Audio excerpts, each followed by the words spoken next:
Cristina Di Orroli, che vendi torroni.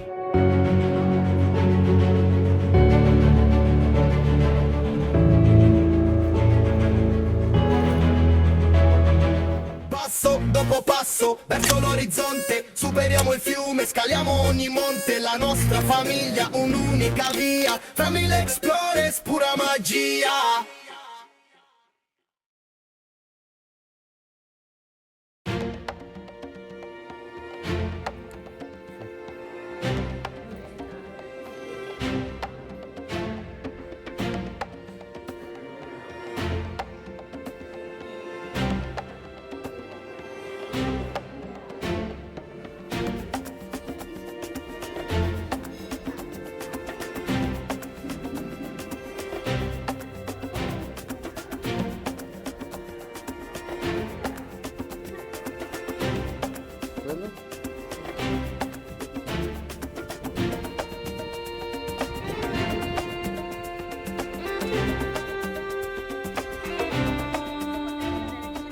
Il Nuraghe Rubio di Oroli è uno dei più grandi e complessi monumenti megalitici della Sardegna.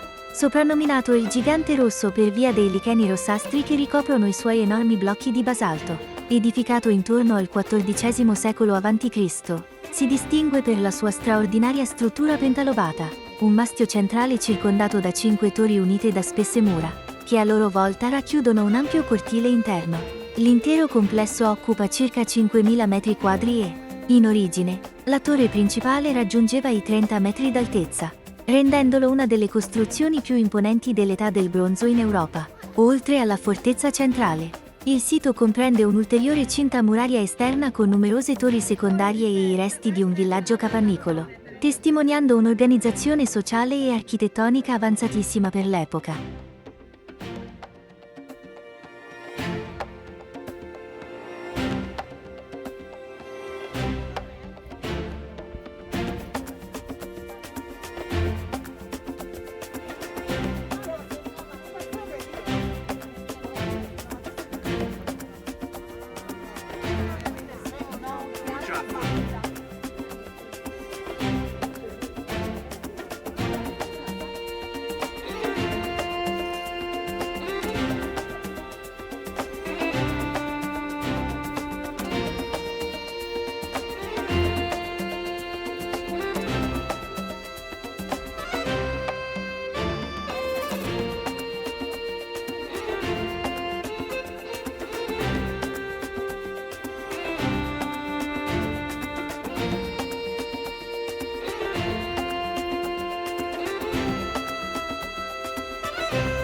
Avete sbattuto?